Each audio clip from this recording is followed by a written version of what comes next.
s'inscrivait dans le cadre deux journées portes ouvertes qui ont commencé depuis le lundi. Bon, enfin, c'est des journées qui s'étendent sur toute la semaine, donc jusqu'au dimanche.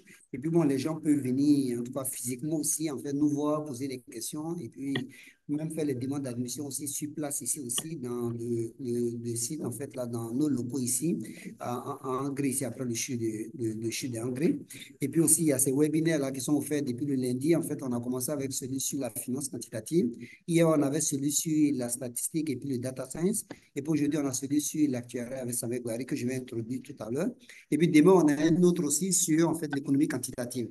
Et le vendredi, en fait, là, de 15h à 17h, on a un panel, en fait, là, de discussion, en fait, là, autour de ces thématiques, les différents enjeux qui touchent à l'économie, l'assurance et puis la finance. Ça va se passer vendredi après-midi. Puis, comme je l'ai dit, samedi, dimanche, les gens pourront toujours venir, en fait, là, sur le campus pour nous visiter. Voilà. Donc aujourd'hui, en fait, la notre conférencier de la journée, en fait, là, c'est Samuel Gouari. Mais avant de le présenter, je vais juste présenter un peu l'Université Soumaré, qu'est-ce qu'on fait. En fait, nous sommes une université assez jeune parce que ça fait notre troisième année d'opération en termes d'année académique. Et donc, la prochaine année académique, en septembre, sera notre quatrième année académique.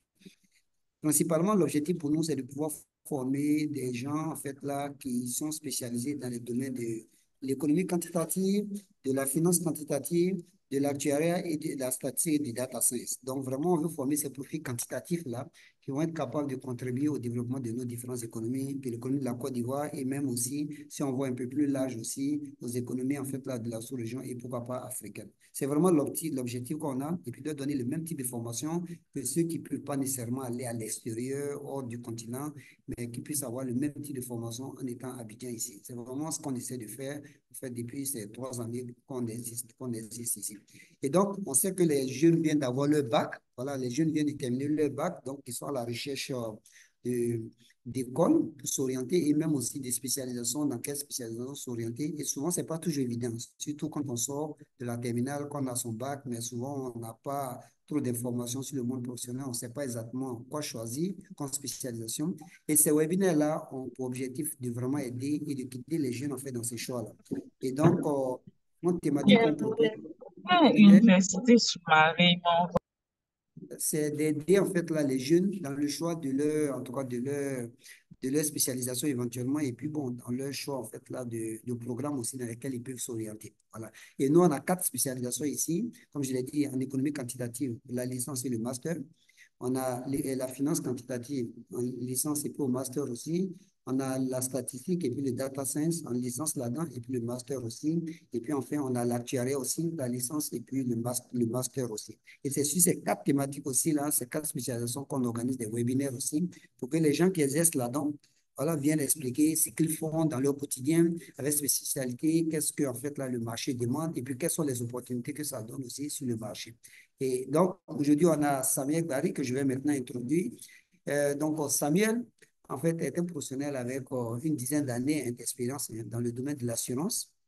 Il est actuellement directeur technique chez Leadway Assurance depuis bientôt 3 ans. Mais avant de rejoindre Leadway Assurance, en fait, il a été manager actuariat chez Ernst Young en Belgique. Et aussi, il a été senior consultant senior aussi chez Detralytics, qui est spécialisé en actuariat et en data science aussi.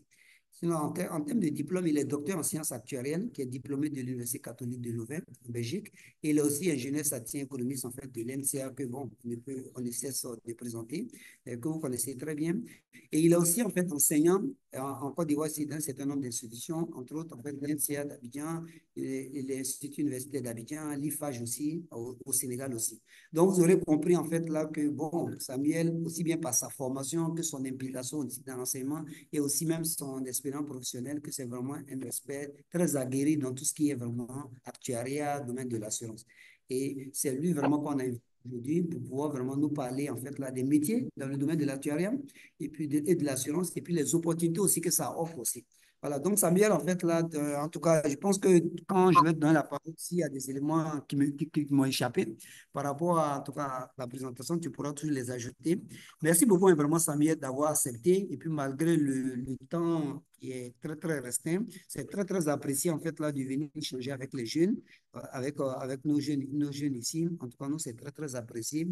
Et donc, sans plus tarder, je vais te passer la parole. Donc, je pense que tu as une présentation que tu veux faire d'une trentaine de minutes environ. Et puis après, on pourra passer à la période d'échange de questions avec aussi bien nos participants en ligne que ceux qui sont dans la salle ici, quoi. Ouais. Donc, vas-y, Samy. Ok, d'accord. Merci beaucoup pour ce summary. Euh, voilà, donc j'ai une petite présentation, hein. C'est juste 4-5 slides. On va aller, je pense qu'on pourra échanger directement sur les différents points. Ça va nous permettre de pouvoir avoir une boussole, en fait, on va dire. Voilà.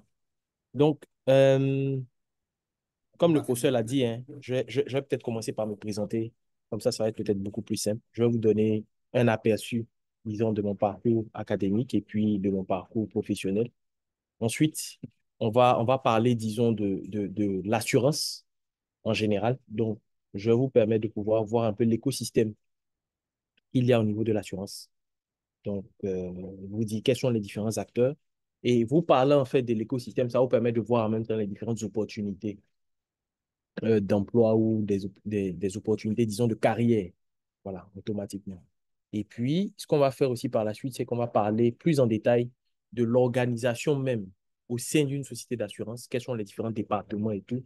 Ça va vous permettre de voir les différentes fonctions et les différentes opportunités aussi qui sont possibles au sein d'une compagnie d'assurance. Voilà.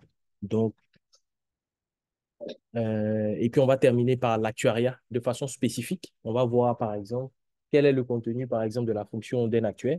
Un actuaire, il fait quoi en général et en particulier aussi. Et puis, pour quelqu'un qui veut devenir actuaire, comment il le fait. Voilà. Donc, pour être Mais le webinaire plus même, hein, on parle spécifique, de le métier de plus l'actuariat. spécifique sur l'actuariat. Voilà. Maintenant, comme le professeur l'a dit, hein, voilà, l'assurance en elle-même est beaucoup plus diverse. Donc, vous allez le voir également à travers l'organisation que je vais présenter. Et puis ça va nous permettre de pouvoir alimenter les débats et les discussions. Alors, donc, mon parcours académique, l'idée ici n'est pas de faire le cul de la personnalité ou bien de vous impressionner, non, mais c'est de vous montrer en fait que c'est quelque chose qui est possible et que je suis passé par là comme vous. Voilà. Donc, comme certains d'entre vous, j'ai eu le bac, donc j'ai eu le bac C au lycée classique d'Abidjan. Après le lycée classique, j'ai fait 2 années à l'INPHP, donc Institut national polytechnique. Après les classes préparatoires que j'ai fait là-bas, donc j'ai eu le concours où j'ai intégré le cycle d'ingénieur statisticien économiste de l'ENSEA qui dure 3 ans. Donc c'est ce que j'ai fait. Après ça, de 2011 à 2013, j'ai effectué un master en sciences actuarielles. Et puis de 2013 à 2017, donc 4 ans, j'ai effectué mon doctorat en sciences actuarielles. Et puis depuis 2017, je suis actuaire qualifié de l'Institut des actuaires de Belgique. Et depuis 2022, je suis membre de l'Institut des actuaires de Côte d'Ivoire. Donc, c'est juste un bref aperçu. En termes professionnels, voilà, comme le professeur l'a dit tout à l'heure, hein, pour l'instant, depuis 2022, je suis directeur technique chez Leadway Assurance, mais je n'ai pas commencé là. Voilà. Donc, j'ai commencé d'abord comme, je ne l'ai peut-être pas marqué ici, mais j'ai été stagiaire à la SI, Société Ivoirienne de Raffinage, pendant 3 mois, Allez, et ça va, tout le euh, monde, ça va. comme économiste junior à la SI, pendant 3 mois. Ensuite, à l'issue de mon diplôme d'ingénieur statisticien économiste, j'ai commencé à travailler pour une structure qui s'appelle Atlantic Finance comme modéliste financier. Donc, Atlantic Finance, c'est quoi? C'est la société de gestion et d'intermédiation du groupe Banque Atlantique, voilà, qui a été rachetée par des Marocains maintenant. Alors, de 2012 à 2013, j'ai été stagiaire pendant un peu plus de 6 mois en non-vie, donc en actuariat non-vie, on verra la différence tout à l'heure, dans un cabinet qui s'appelle Risk Dynamics en Belgique. Ce cabinet-là maintenant fait partie de McKinsey. Je ne sais pas si vous avez entendu parler du gros cabinet de stratégie McKinsey. Donc, c'est une filiale de McKinsey pour laquelle j'ai eu à travailler. Ensuite, de 2013 à 2017, j'ai été assistant de recherche à l'Université catholique de Louvain. Donc, j'assistais, disons, les différents professeurs pour les cours. Donc, ça, c'est pour la partie, disons, pédagogique. Mais pour la partie, on va dire, recherche, donc, on a travaillé sur différents articles et tout. Donc, on verra ça aussi par la suite. Donc, j'ai eu à travailler pendant 4 ans sur ma thèse de doctorat. Quand j'ai fini, j'ai intégré un cabinet qui s'appelle Detralytics. en tant que senior consultant. Donc, à Tetralytics, j'étais, je travaillais comme actuaire et également comme data scientist. Et puis, euh, de 2019 à 2022, bon, en remote, si vous voulez, je travaillais comme directeur de l'actuariat pour une compagnie qui s'appelle Digitech Africa, donc qui est basée en Côte d'Ivoire et qui travaille dans tout ce qui est développement de solutions logicielles pour l'assurance et la réassurance. Donc, j'ai travaillé pour eux pendant 3 ans. Et puis ensuite, de 2020 à 2022, j'ai été manager actuariat au sein du cabinet Ernst Young en Belgique, voilà, au bureau de Belgique. Donc, j'ai travaillé là-bas pendant 2 ans dans la practice actuariale. Et puis maintenant, depuis 2022, ça fait bientôt 3 ans maintenant que je suis directeur technique chez Leadway Assurance. Voilà. Donc, voici un peu présenté ma modeste personne. Si vous avez des questions par la suite concernant mon parcours professionnel, je pourrais aller plus en détail par la suite. N'hésitez pas à noter vos questions. Voilà. Maintenant, ce qui nous réunit ici, c'est les métiers, par exemple, de l'assurance, de l'actuariat. Bon, je vais essayer d'être un peu plus global pour ne pas circonscrire le débat, disons, à l'assurance uniquement. Mais l'assurance évolue dans un écosystème, si vous voulez. Voilà. Et au niveau de l'assurance, vous avez des grandes branches. Donc, ce qu'on connaît généralement, c'est par exemple les sociétés d'assurance vie. Voilà. Donc, sur le marché de la Côte d'Ivoire, il y en a 10. Donc, par exemple, vous avez Leadway Vie, pour laquelle je travaille. Vous avez Suno Vie.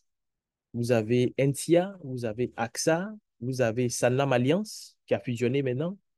Vous avez Yako Africa, qui était anciennement la Loyal Vie. Voilà. Donc, vous avez comme ça 10 sociétés d'assurance vie sur la place ici en Côte d'Ivoire. Maintenant, il y a ce qu'on appelle aussi les sociétés d'assurance non-vie. Mais je vais peut-être décrire la différence entre les deux. Donc, les sociétés d'assurance vie sont des sociétés, en fait, qui travaillent sur tout ce qui, on va dire, pour caricaturer un peu, touche à la durée de vie humaine. Donc, par exemple, les sociétés d'assurance vie, ce sont celles-là qui, typiquement, vont donner, par exemple, aux clients des contrats de type prévoyance en cas de décès ou en cas, par exemple, de coup dur comme de l'invalidité ou en cas de maladie grave. Voilà. Donc, lorsque ces événements euh, où ces sinistres-là, par exemple, arrivent, en ce moment-là, l'assureur est chargé de vous verser un certain capital pour pouvoir vous aider à rebondir. Donc, c'est à ce niveau-là que les sociétés d'assurance vie travaillent. Les sociétés d'assurance vie aussi travaillent, par exemple, sur tous les aspects liés à la pension, à l'épargne, voilà, aux investissements, etc. Donc, ça, c'est typiquement ce qu'une société d'assurance vie fait. Maintenant, de l'autre côté, vous avez ce qu'on appelle les sociétés d'assurance non-vie, qu'on appelle aussi des sociétés d'assurance dommage. Donc, ce sont des sociétés, par exemple, qui vous assistent lorsque vous avez un sinistre, par exemple, sur un bien, pour faire simple. Donc, par exemple, si vous prenez une voiture, donc il y a ce qu'on appelle l'assurance automobile. Donc, tout le monde est censé avoir une assurance automobile ou, disons, à défaut, doit avoir une assurance responsabilité civile. Donc, ça veut dire quoi? Ça veut dire simplement que si vous cognez quelqu'un, il faut que cette assurance-là, normalement, se substitue à vous pour pouvoir prendre en charge la personne que vous avez connue. Donc, ça, c'est le propre, disons, des sociétés IRD, des sociétés non-vie. Donc, parfois aussi, on appelle ces sociétés-là IARD. Donc, IARD, c'est pour dire incendie, accident et risques divers. Voilà. Donc, ça vous donne un peu la couleur. Donc, déjà, par exemple, dans l'IRD, vous avez tout ce qui est assurance automobile, vous avez tout ce qui est assurance responsabilité civile, vous avez l'assurance santé, donc l'assurance maladie que vous connaissez est dans l'IRD, donc dans les sociétés non-vie. Vous avez ce qu'on appelle la caution, voilà, vous avez pas mal de choses au niveau de l'assurance IRD. Au niveau de l'assurance IRD, sur le marché ici, vous avez 23 compagnies. Donc, je cite quelques-unes. Il y a par exemple Leadway IRD, pour laquelle je travaille. Leadway Assurance IRD, pour être plus précis. Vous avez Sanlam Alliance, qui a fusionné maintenant. Vous avez GNA. Vous avez Sunu IRD. Vous avez Shiba Assurance. Vous avez Atlanta. Vous en avez plein. Voilà, et j'en passe. Donc, ça, ce sont les sociétés IRD. Donc, je vous décris un peu l'écosystème pour que vous sachiez un peu quels sont les différents endroits où vous pouvez aller demain. C'est un peu ça. Ensuite, vous avez ce qu'on appelle les sociétés de réassurance. C'est moins connu, mais elles sont plus connues des assureurs. Donc, une société de réassurance, pour faire simple, un réassureur, c'est un assureur d'un assureur. C'est tout. Pour faire simple. Ça veut dire que c'est une entité qui est derrière, qui a beaucoup plus de capitaux et qui a une vue beaucoup plus large, enfin, qui a un scope beaucoup plus large qu'une société d'assurance. Donc, la société d'assurance, par exemple, elle va travailler sur le scope ou sur la territorialité de la Côte d'Ivoire. Mais si vous prenez, par exemple, une société de réassurance, elle peut travailler sur l'ensemble des pays d'Afrique, par exemple, ou bien elle peut travailler, par exemple, au niveau mondial. Donc, ces sociétés d'assurance-là, de réassurance-là, vous en avez pas mal sur la place. Donc, je vais en citer quelques-unes. Vous avez, par exemple, Continental Re, vous avez Sicaré, voilà, qui est une société d'assurance commune aux pays, disons, qui sont membres de la CIMA, donc, dont le siège est au Togo. Vous avez Africaré, par exemple, Africaré, qui est très puissante aussi. Vous avez au niveau mondial, vous avez, par exemple, Munich Re, donc les leaders mondiaux de la réassurance, c'est Munich Re, Suisse Re. Vous avez peut-être entendu parler de Berkshire Hathaway, quelque part. Donc, Berkshire aussi a une société de réassurance. Donc, Berkshire, pour ceux qui ne savent pas, le groupe Berkshire Hathaway, c'est le groupe du célèbre financier Warren Buffett. Donc, il est aussi dans les assurances et puis dans la réassurance surtout. Il est dans les assurances, par exemple, via une de ses filiales IRD qu'on appelle Geico. Donc, ça, c'est aux États-Unis, vous pouvez chercher, c'est dans l'assurance automobile. Ils ont, ils ont vraiment fait fortune, on va dire. Voilà. Vous avez par exemple Waikare, vous avez Ganare, vous avez Senre, vous avez Serre. Voilà. Les sociétés de réassurance, il y en a tellement. Je vais pas en citer. Mais c'est un endroit aussi où, par exemple, ceux qui travaillent, par exemple, les actuaires, par exemple, travaillent dans ces genres de sociétés. Voilà.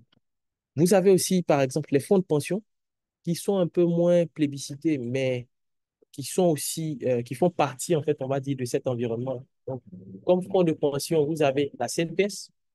Donc, la CNPS, on va dire, c'est l'organisme ou l'entité qui se charge de payer les retraites de tous les salariés du secteur privé, par exemple. Voilà. Donc, ils ne font pas que ça. Il y a différentes branches dans la pension. Donc, vous verrez, donc, il y a la branche vieillesse. Vous avez la branche aussi, par exemple, des prestations familiales. Vous avez aussi la branche des risques professionnels. Voilà, si vous avez un accident du travail, des choses comme ça. Bon. Donc, à ce niveau-là aussi, il y a des actuaires qui travaillent. Vous avez, par exemple, aussi la SEGRAE. Donc, la SEGRAE qui est le fonds de pension des fonctionnaires. Donc, tout ce qui est enseignant, voilà, personnel de fonction publique, tout cela, par exemple, leurs pensions sont payées par la SEGRAE. Voilà. Et puis, vous avez, par exemple, le fonds de prévoyance militaire. Donc, tout ça sont des fonds de pension. Donc, ce sont des fonds qui permettent de pouvoir payer les retraites, disons, des différents corps de métier. Donc, ce sont des organismes aussi dans lesquels, par exemple, un actuaire peut travailler. Voilà. Vous avez les mutuelles. Donc, par exemple, au niveau de la MUGEFSI. Donc, pour ceux qui connaissent la MUGEFSI, et dans tout ce qui est assurance santé pour les fonctionnaires. Vous avez la MUCREFI aussi. Voilà, ils sont dans tout ce qui est assurance vie. Voilà, pour les fonctionnaires également, vous avez la mutuelle, par exemple, des impôts, etc. Donc, un actuaire peut travailler aussi dans les mutuelles, par exemple. Voilà. OK. Maintenant, comme je vous disais, je vous présente l'écosystème, mais ce qui est important de savoir aussi, c'est que généralement, les sociétés d'assurance sont des sociétés qui effectuent une activité qui est très réglementée. Donc, vous avez à ce propos-là différentes entités qui nous contrôlent. Donc, vous avez, par exemple, la Direction nationale des assurances, qu'on appelle communément la DNA ou la DA, Direction des assurances. Donc, c'est un détachement du ministère de l'économie et des finances qui ne contrôle que les sociétés d'assurance. Donc, vous pouvez travailler, par exemple, dans ce domaine-là, au niveau de... Vous pouvez rentrer au ministère de l'économie et des finances, mais être détaché à la DA, par exemple. Donc, ça aussi, c'est un domaine qui n'est pas mal en étant contrôleur. Donc, voilà, vous pouvez être administrateur des services financiers et tout, mais spécifiquement dans le domaine des assurances. Voilà. Donc, ça aussi, c'est quelque chose qui mérite d'être souligné. Vous avez, par exemple, au-dessus maintenant de la DA, vous avez ce qu'on appelle la CIMA. Donc, la CIMA, c'est la Conférence interafricaine des marchés d'assurance. Donc, la CIMA, c'est un organe de régulation supranational qui est commune à l'ensemble des 14 États membres de la CIMA. Voilà. Donc, vous avez la Côte d'Ivoire dedans, vous avez le Sénégal, vous avez le Cameroun, Vous avez tous ces États-là, par exemple, qui sont membres de la CIMA. Et la CIMA est basée au Gabon. Ok. Et la CIMA, par exemple, a différentes brigades où à l'intérieur, vous avez des commissaires contrôleurs, vous avez des chefs de brigade, etc. Donc, ces personnes-là sont généralement aussi, sont par exemple des actuaires. Il y a des actuaires à l'intérieur, mais pas que. Donc, vous avez des profils actuaires, vous avez des profils IT, donc informatique, vous avez des profils juristes aussi, par exemple. Et ce qui est important, par exemple, de savoir, ça, c'est des choses que beaucoup de gens ne savent pas. La CIMA, pour entrer à la CIMA, c'est pas compliqué. C'est sur concours. Donc, normalement, à certaines périodes régulières, à certaines périodes, la CIMA, par exemple, ouvre le concours. Et ce concours est ouvert à tous les nationaux des différents États de la CIMA, des États membres de la CIMA. Et à ce concours-là, vous participez. Vous pouvez rentrer soit, comme je vous ai dit, soit par la voie actuariat, soit par la voie juridique, soit par la voie IT. D'accord? Et je vais revenir sur le concours tout à l'heure. Mais en fait, ce que la CIMA fait, c'est que c'est la CIMA qui contrôle les différentes sociétés d'assurance à travers les commissaires contrôleurs qui sont nommés. Et ces commissaires contrôleurs-là ont un pouvoir vraiment important sur les différentes sociétés d'assurance. Ce sont des gens, par exemple, qui ont un passeport diplomatique. Ce sont des gens voilà, qui peuvent partir de pays en pays, qui traitent avec des directeurs généraux, voilà, de sujets assez sensibles. Ils peuvent être même mandatés pour prendre l'administration provisoire d'une boîte d'assurance. Donc, c'est autant de choses autant de débouchés, par exemple, qu'un actuaire ou que quelqu'un qui veut travailler dans le domaine d'assurance a. Pour entrer à la CIMA, comme je vous disais tout à l'heure, c'est sur concours. Il y a différentes épreuves en fonction des voies d'entrée. Donc, si c'est la voie actuariat, si c'est la voie euh, droit, si c'est la voie IT, en fonction de ça, les épreuves sont dimensionnées. Et c'est ouvert à tous. Normalement, vous composez au niveau de la Direction nationale des assurances. Et puis, si jamais vous êtes choisi, ben, tout frais payé, vous partez au Gabon et puis vous commencez à travailler. Voilà. Donc, c'est vraiment quelque chose d'ouvert. Les gens ne le savent pas forcément, mais ce sont des métiers, par exemple, qui payent très bien aussi. Parce que étant commissaire contrôleur, vous êtes très bien payé. Voilà. Donc, ce sont des choses qu'il faut savoir. Vous avez aussi, par exemple, tout ce qui est audit externe. Donc, les auditeurs externes, ce sont ceux-là qui sont censés ou qui sont chargés de certifier euh, les comptes des différentes sociétés d'assurance. Donc, vous avez, par exemple, notamment les Big Four qu'on connaît, donc EY, pour lequel moi j'ai eu à travailler, Deloitte. Voilà, vous avez KPMG, vous avez PwC, Price, ou dernièrement le directeur général de Price, ou le partenaire Price au niveau monde. C'est un Ivoirien, je ne sais pas si vous avez suivi dernièrement. Voilà, vous avez Maza, qui est devenu Maza Forvis maintenant, si je ne me trompe pas. Donc, vous avez, on va dire, ces gros cabinets d'audit là, qui sont là, qu'on appelle les Big Four. Vous avez aussi d'autres petits cabinets qui sont là, voilà, qui généralement ont besoin de gens comme des actuaires pour pouvoir certifier les comptes. Donc, par exemple, notamment sur les provisions techniques. Voilà. Ces cabinets-là font appel à des experts pour, pour un certain nombre de travaux, notamment sur l'audit des provisions techniques, sur la valorisation, par exemple, des sociétés d'assurance. Voilà. Généralement, ces sociétés-là font appel à des, à des actuaires également qui travaillent en interne. Voilà. Il y a un cabinet que j'ai oublié de mentionner qui est très important sur la place aussi, qu'on appelle Actu Conseil. Il y a un cabinet d'actuariat. Voilà. Donc, il y a tout ce qui est société de conseil que j'ai oublié de marquer, par exemple, sur ce chemin, enfin, sur ce, sur ce slide-là, qu'il ne faut pas négliger aussi. Donc, un des grands cabinets, c'est Actu Conseil. Donc, il fait du conseil dans l'actuariat. Vous avez pas mal, vous avez Aroa Partners, vous en avez pas mal. Voilà. Donc, voici un peu présenté, si vous voulez, l'écosystème, en fait, de l'assurance et de la réassurance euh, au niveau ivoirien. Donc, les différentes branches que je vous ai montrées, les différentes entités que je vous ai montrées sont autant d'opportunités en fait que vous avez. Voilà. Alors, maintenant, on va passer à une société d'assurance de façon typique. Quelle est l'organisation en fait au niveau d'une société d'assurance? Alors, de façon typique, je vous ai présenté en fait euh, euh, l'organisation typique ici d'une société d'assurance, que ce soit vie ou IRD. En fait, en haut à la tête, vous avez toujours un DG. Donc, vous avez le directeur général. MD, vous dit Managing Director en anglais. Voilà. Ensuite, généralement, vous avez quatre directions fonctionnelles. Donc, vous avez la direction technique. Par exemple, moi, c'est là où je travaille. Donc, au niveau de ma direction technique, par exemple, vous avez différents services. Vous avez, par exemple, ce qu'on appelle le service production. Donc, donc, le producteur, c'est celui qui établit tous les contrats d'assurance, par exemple. Voilà. Il établit le contrat d'assurance. Si, par exemple, il y a des modifications aussi au niveau des contrats d'assurance, des ajustements à faire, ben, c'est lui qui va les faire, etc., qui va suivre la production, qui va suivre la production pour savoir est-ce que la production est aussi en adéquation avec, disons, les primes qu'on reçoit, est-ce que tel client a payé, tel client n'a pas payé, etc. Donc, c'est le service production qui s'en charge. Vous avez le service sinistre, voilà, qui est un des services, on va dire, chaud, également parce que en tant qu'assureur, notre raison d'être, c'est de payer les sinistres. Donc, il va sans dire qu'à ce niveau-là, c'est là qu'il y a un certain nombre de choses qui se font. Donc, par exemple, tout ce qui est déclaration de sinistre, tout ce qui est vérification des pièces pour les différents sinistres, c'est eux qui vont établir, par exemple, en IRD, est-ce que la garantie est acquise à notre assuré ou pas? Est-ce qu'il faut le payer à hauteur de combien?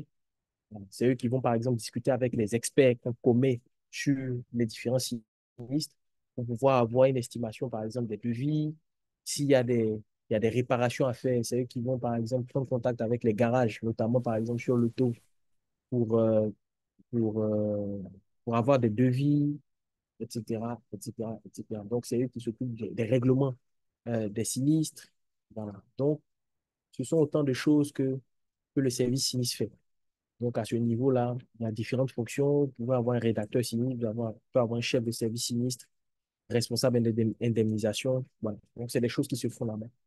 Ensuite, vous avez le service actuariat. Donc, le service actuariat, il, euh, il fait beaucoup de choses. Donc, on verra ce que les actuaires font tout à l'heure dans un slide dédié entièrement à l'actuariat. Mais en gros, l'actuaire, c'est celui qui calcule les primes, c'est celui qui calcule les provisions, c'est celui qui fait le pilotage de la boîte. Donc, il y a plein de choses qu'on verra par la suite. Et enfin, vous avez ce qu'on appelle le service réassurance.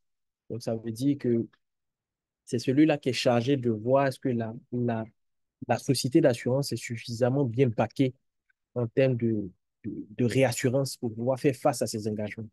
Donc, le service réassurance, c'est celui-là qui va s'occuper de voir est-ce que les traités sont mis en place, est-ce que voilà, la société est bien couverte. C'est celui-là qui va se charger, par exemple, de trouver tout ce qui est facultatif en fonction des différentes affaires que nous avons. C'est celui-là qui va se charger de voir est-ce que la réassurance est bien optimisée. Enfin, bref, voilà. C'est un peu ce que le service réassurance fait. S'il y a un sinistre et que les réassureurs doivent participer, c'est celui-là qui sera chargé des interactions avec les réassureurs pour dire, bon, écoutez, on a un sinistre, vous êtes impacté, voici votre part à payer. Voilà. Donc, c'est celui-là qui va le faire. Donc, c'est ce service-là qui s'en charge, le service réassurance. Ensuite, vous avez, par exemple, vous avez la direction financière. Donc, généralement, celui qui s'occupe de la direction financière, on l'appelle le DAF ou bien le CFO en anglais. Voilà, DAF vous dit directeur des affaires administratives et financières. CFO vous dit Chief Financial Officer. Donc, il a différents services. Vous avez le service trésorerie. Donc, c'est celui-là qui s'occupe de recevoir tout ce qui est cash, tout ce qui est virement bancaire, tout ce qui est, voilà, chèque. Donc, c'est ce service-là qui va s'en occuper et qui va vérifier est-ce que l'entreprise encaisse effectivement l'argent qu'il faut. Ensuite, vous avez le contrôle interne. Donc, pour toutes les opérations qui doivent être faites, c'est-à-dire toutes les opérations de décaissement généralement, le service contrôle interne intervient. Donc, par exemple, si au niveau du service sinistre, le service sinistre dit, bon, écoutez, on a eu un sinistre ici, il faut qu'on paye, mais le service sinistre va faire toutes ces diligences, regarder est-ce que toutes les pièces justificatives et administratives requises ont été fournies, par exemple, par le client. Est-ce que le client a donné, par exemple, son RIB également pour payer et tout et tout. Donc, le service production, enfin, production, sinistre va regarder et puis va transmettre au contrôle interne. Le contrôle interne, on va dire, c'est comme une seconde ligne de défense. Le contrôle interne va contrôler ce que la première ligne a fait. Donc, ce que le service production, ce que le service sinistre a fait. Donc, il va regarder est-ce que les pièces justificatives sont au complet, est-ce qu'il ne manque pas de pièces, est-ce que l'assuré a bien rempli les fiches d'indemnisation, est-ce qu'il a accepté la proposition qui lui a été faite, est-ce que le RIB qu'il a donné, il est conforme, est-ce qu'on ne paye pas à une autre personne. Donc, ce service-là va le regarder, va regarder tout ça. Et quand le service de contrôle interne a fini et qu'il donne son quitus, maintenant, ça va à la comptabilité maintenant pour paiement. Donc, à la comptabilité, généralement, il s'occupe de tout ce qui est paiement. Ça, c'est de un. De deux aussi, il se charge, par exemple, de tout ce qui est écriture journal. Donc, voilà, établissement des états financiers, écriture, par exemple, dans les ERP, pour voir les états financiers, il faut bien qu'on alimente ces états financiers. Donc, les écritures sont passées par certains comptables, etc. Vous avez aussi l'audit interne, bon, qui généralement n'est pas un service de la direction financière, mais qui est un service, mais qui est rattaché directement normalement au conseil d'administration, l'audit interne. Mais par exemple, nous, de notre côté, au niveau de niveau assurance, l'audit interne est au groupe. Donc, ce sont des gens du groupe qui viennent nous auditer. Donc, en plus d'avoir un auditeur externe, qui est par exemple les Big Four qu'on a vus là, vous avez un auditeur interne aussi qui s'assure que les procédures que vous avez mises en place sont bonnes et que les états financiers sont conformes, fiables, sincères. Voilà. Donc, c'est son job. Il y a un autre département ici que j'ai oublié, c'est le département juridique ou compliance. Donc, c'est tout ce département-là, par exemple, s'occupe de voir est-ce que tous les produits qu'on met sur le marché sont conformes aux lois, aux règles édictées, soit par la CIMA, soit par l'OADA, etc.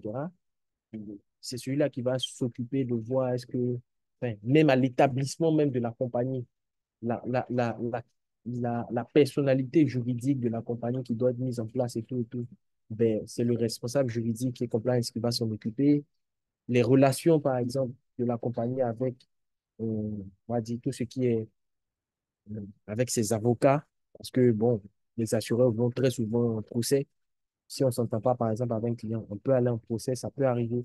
Donc, c'est ce service-là qui va s'en occuper des relations qu'on a avec les différents clients, sur des affaires, avec nos avocats, avec, par exemple, avec la Direction nationale des assurances, etc. Donc, ce service-là s'en occupe également. Alors, ensuite, vous avez la direction commerciale. Mais la direction commerciale, c'est celle-là qui est chargée, en fait, de vendre les produits qui sont émis par la société d'assurance. Et la direction commerciale, généralement, est organisée par canal de distribution. Donc, vous avez ce qu'on appelle la banque assurance. Donc, c'est quand vous allez, par exemple, à la banque, le banquier, généralement, il essaie de vous vendre un produit d'assurance aussi. Donc, tous les produits qui sont vendus par ce canal-là, donc par des banquiers, par exemple, par la banque, c'est ce qu'on appelle la banque assurance. Banque assurance. Ensuite, vous avez les courtiers. Donc, les courtiers, ce sont des intermédiaires d'assurance. Donc, ça veut dire entre nous et puis le client, il y a un professionnel d'assurance qu'on appelle un courtier. Donc, c'est une profession qui est réglementée et vous avez aussi, par exemple, le service retail, parfois. Donc, c'est tout ce qui est, ça concerne, si vous voulez, la distribution, mais en individuel, de masse. Voilà. Donc, vous avez quelqu'un qui s'en occupe. Vous avez quelqu'un qui s'occupe, par exemple, des grands comptes aussi, qu'on peut développer. Donc, c'est par exemple, si quelqu'un arrive à développer des grandes entreprises de la place, voilà, il y a une personne dédiée à, euh, à, euh, à ce canal de distribution aussi. Et puis enfin, vous avez la direction marketing et communication qui s'occupe de tout ce qui est business development, donc acquisition de nouveaux clients, nouveaux projets, innovation, et puis de communication également. Voilà. Donc, en gros, voilà euh, les les différents départements et les différents services que vous trouvez dans une société d'assurance. Voilà. Et ces départements et services-là vous donnent, en fait, si vous voulez, une vue sur les opportunités au niveau des sociétés d'assurance. Vous donne une vue sur comment rentrer dans une société d'assurance. Voilà. Donc, si demain vous voulez devenir directeur général d'une société d'assurance, il va falloir que vous rentrez quelque part dans une société d'assurance et que vous fassiez vos armes pour pouvoir monter. Donc, en gros, c'est ce que j'avais à vous présenter sur l'organisation typique d'une société d'assurance. Maintenant, sur l'actuariat de façon spécifique. Alors, sur l'actuariat de façon spécifique, quel est le contenu de la fonction? Un actuaire fait quoi? Voilà. Donc, un actuaire, il a différentes tâches dans la société d'assurance. Donc, par exemple, un actuaire, c'est celui qui conçoit les produits.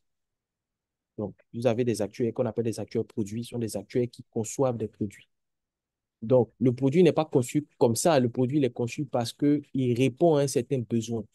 Donc, par exemple, soit ce besoin est remonté par le service commercial ou bien il y a eu une enquête ou une étude qui a été faite sur le terrain, une étude de marché qui a été faite sur le terrain, sur base des retours qu'ils ont eu, par exemple, du marché et tout, l'actuaire doit s'asseoir et puis concevoir un produit. Donc, quand on parle de conception d'un produit, euh, de façon technique, hein, ce qui se passe, c'est que il, il doit, c'est vrai, tarifer le produit, donc donner un prix au produit, mais de façon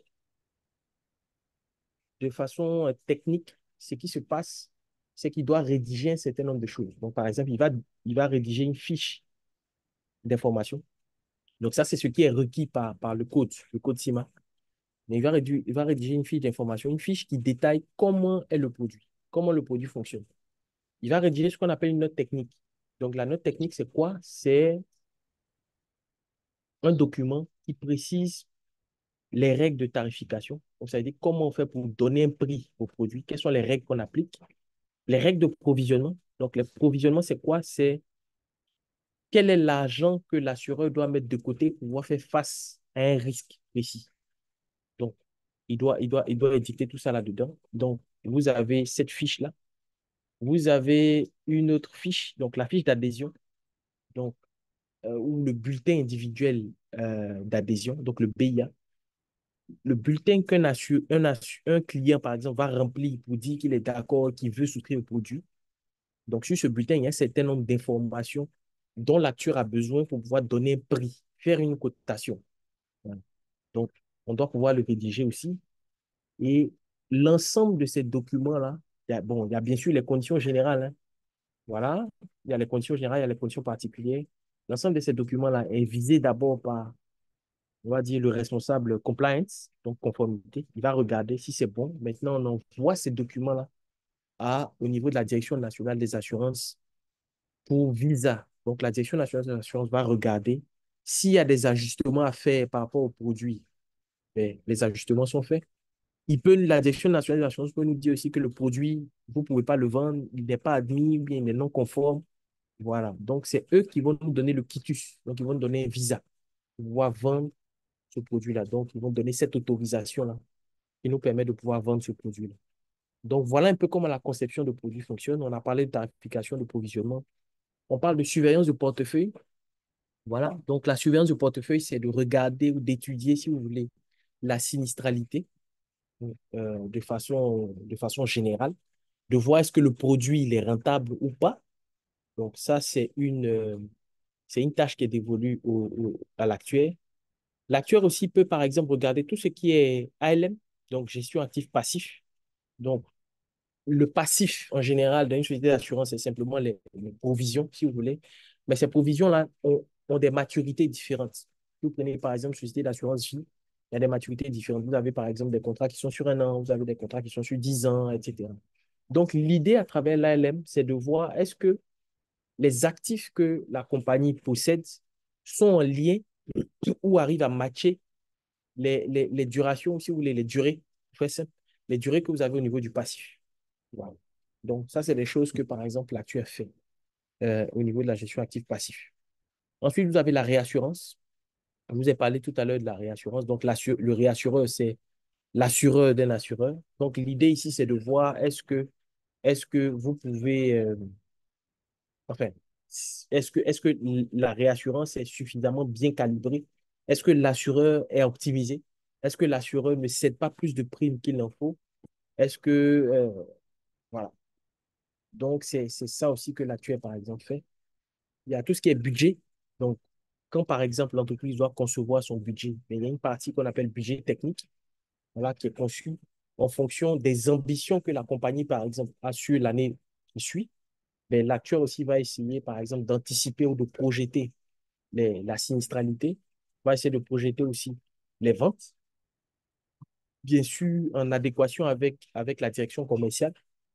Et puis, il va se charger de suivre ce budget-là tout au long de l'année. C'est là qu'on parle du pilotage, en fait, du budget. Il y a la gestion de projet. Donc, par exemple, S'il y a de nouveaux projets, il y a de nouveaux produits, il y a des innovations qu'on veut amener, qu'on veut apporter, écoutez, l'actuel s'en occupe. Voilà, c'est une de ses tâches. La gestion des relations extérieures, donc les relations, par exemple, avec les auditeurs externes, les relations avec la direction des assurances, enfin, avec les régulateurs. Voilà. L'actuaire est également au cœur de ces discussions-là. Tout ce qui est valorisation. Donc, par exemple, si on veut valoriser la boîte, si la boîte est par exemple, dans un processus de due diligence pour être vendue et tout, l'actuaire, par exemple, c'est quelqu'un qui peut aider également sur la valorisation. Donc, voilà un peu les différentes tâches ou les différentes choses que l'actuaire peut faire à ce niveau. Alors, comment on fait pour arriver à devenir actuaire? Ça, c'est peut-être un autre sujet aussi, voilà, qui nous réunit à ce niveau-là. En gros, pour être franc avec vous, il faut avoir un fort bagage en mathématiques. Ça, c'est important. Il faut avoir un bon background en mathématiques parce que tout ce qu'on va faire là, tous les, tous les calculs dont je vous ai parlé, tarification, provisionnement et tout, c'est des maths. Donc, ça ne ment pas. Il faut avoir un bon bagage en mathématiques, en probabilité, voilà. Donc, c'est très important. Il faut faire des études aussi approfondies en actuariat. Donc, c'est justement ce qui est fait aussi à l'Université Soumaré qui vous offre ici la licence et puis le master en actuariat vous permettre de pouvoir être pointu sur ces aspects-là. Ensuite, à travers l'organigramme que je vous ai montré tout à l'heure, il faut intégrer l'entreprise quelque part, mais avec une idée bien claire de ce que vous voulez faire, de ce que vous voulez apprendre. Ça va vous permettre en fait de pouvoir développer les compétences qu'il faut et puis de pouvoir naviguer, de pouvoir migrer dans la pyramide ou dans l'organigramme aussi. Et ce qui est important aussi d'avoir, c'est d'avoir un mentor, donc une personne qui va vous guider. Voilà. C'est de pouvoir discuter aussi avec des aînés. C'est un peu ce qu'on est en train de faire aujourd'hui. Ça va vous permettre d'avoir des informations qui sont justes et ça va vous permettre de pouvoir gagner des amis. Voilà. Il faut intégrer aussi un ordre professionnel. Par exemple, je vous ai donné mon exemple. J'appartiens à l'Institut des acteurs de Belgique. J'appartiens aussi à l'Institut des acteurs de Côte d'Ivoire. Il faut participer à leurs activités parce que c'est comme ça que vous allez bâtir une réputation, que vous allez vous faire connaître et puis que vous allez avoir des opportunités professionnelles. Voilà. Donc, c'est un peu ce que j'avais à vous présenter aujourd'hui. Voilà. Je ne sais pas si j'ai répondu à vos attentes. Sinon, je suis entièrement ouvert à vos questions. On peut en débattre dessus. Il y a aucun souci. Merci beaucoup. En tout cas, merci beaucoup vraiment Samuel pour cette présentation. C'était très, très riche en enseignements, hein. Il y a plusieurs aspects vraiment que tu as couverts et je suis sûr que les différents participants, aussi bien dans la salle ici que ceux qui sont en ligne, en tout cas, chacun a pu trouver son compte quelque part dans la présentation en tant que tel. En tout cas, il y a plusieurs éléments qui sont ressortis. Bon, je pense que ton parcours même déjà permet aussi d'expliquer aux jeunes, hein, comment est-ce que, bon, ils peuvent arriver là parce que bon, c'est un parcours assez typique au départ, c'est-à-dire que passer par une école ivoirienne ici avec vraiment un bac, c'est sûr que tout le monde ne fait pas un bac, là on s'entend là-dessus, mais quand même passer par un bac en fait là secondaire et puis après cela maintenant, bon, suivre en fait là les différentes étapes, pouvoir faire une formation d'actuaire et puis après pouvoir exercer en fait là dans les domaines. Et j'espère que ça va être inspirant aussi pour plusieurs, en tout cas des jeunes qui nous suivent et qui nous écoutent aussi là. Et puis le portrait de l'assurance aussi en fait là, je pense que c'était très utile parce que bon, il y a plusieurs personnes qui voient peut-être l'assurance de loin, mais qui ne savent pas trop comment est-ce que c'est structuré, comment c'est organisé, et même aussi l'organisation typique aussi d'une compagnie d'assurance, c'était très, très, très utile aussi. Et ça permet de voir aussi la panoplie aussi de fonctions qu'on peut exercer aussi dans une compagnie Exactement. d'assurance aussi. Et puis, cette fonction, voilà. Maintenant, la fonction de l'actuaire, même que tu as décrite avec tout ce que l'actuaire peut faire, parce que c'est une des questions qui nous revient très souvent, hein. C'est dit, Mm. mais l'actuaire, qu'est-ce que l'actuaire fait? Je pense que là, vraiment, probablement que la prochaine fois qu'on me posera la question, il faudrait que je quitte ta slide là, et puis ça va OK. beaucoup plus me aider aussi là. Et puis, mais le bas, c'est pour dire les outils quantitatifs, ça, c'est ce qu'on essaie de mettre beaucoup de l'avant. Mais je pense que quand ça vient de quelqu'un aussi qui exerce dans le domaine, qui est là dans tous les jours, qui dit que ça prend vraiment une bonne compréhension du quantitatif, beaucoup de mathématiques, et puis en fait, là, ces différents éléments-là, je pense que c'est vraiment très, très nécessaire. Puis le schéma à suivre, mais en tout cas, les différents conseils. En tout cas, merci beaucoup vraiment. Je pense que c'est vraiment des éléments, en tout cas, qui sont vraiment exactement les choses qu'on espérait vraiment, en fait, là, pour que nos jeunes soient beaucoup plus éclairés. Maintenant, on va ouvrir la séance en fait d'échange. Voilà, donc j'ai OK, dans la d'accord. salle et quand j'ai en ligne aussi. Voilà, donc si jamais vous avez, c'est une opportunité, hein, d'accord, j'ai dit, c'est une opportunité vraiment pour pouvoir échanger et puis bon, pouvoir poser vos questions pour avoir des clarifications sur les éléments, les différents éléments que vous voulez. On a déjà en ligne, ceux qui veulent parler en ligne aussi. Vous avez un bouton devant vous qui vous permet de réagir. Bon, moi, devant moi, c'est en anglais, c'est React. Vous cliquez là-dessus, il y a un bouton qui est, il y a en tout cas, il y a un truc que vous pouvez cliquer qui est un peu comme la main levée. Cliquez là-dessus, je vais vous donner la parole. Dans la salle ici, j'ai quelqu'un déjà qui vient intervenir. Euh, Peut-être vient devant mon ordinateur, voilà, pour être sûr qu'il entende, il va entendre, voilà. Non, c'est de se présenter, voilà. Présentez-vous et puis avant de poser votre question. Là. Ok, merci. Euh, Bonjour, monsieur. Je me nomme Bonjour, Traoré, étudiant en master d'accord. dans l'Université Soumaré. Enchanté, Euh, Traoré. Merci. Ma question, c'était de savoir si j'ai bien suivi euh, votre présentation. Vous êtes beaucoup plus axé sur l'actuariat en assurance. Je voulais savoir, par exemple, dans une banque ou dans une asset management ou dans d'autres types d'institutions financières, qu'est-ce qu'un actuaire pourrait faire en fait? Comment ça se passerait pour un actuaire en fait? C'est Ok, bon? ok, Merci ok, beaucoup. d'accord. Merci pour la question, hein, Traoré. Euh, bon, il y a déjà un élément que j'ai mentionné lors de la présentation. Il y a déjà l'ALM. Donc l'ALM, c'est quelque chose que l'actuaire fait pour les compagnies d'assurance, mais c'est aussi un élément qui est très important au niveau des banques. Voilà, le professeur Soumari pourra renchérir là-dessus. Voilà, donc la banque a son passif avec les dépôts des clients. De l'autre côté, elle a son actif aussi avec les crédits aussi qu'elle fait au niveau des clients. Donc, il faut pouvoir matcher les deux.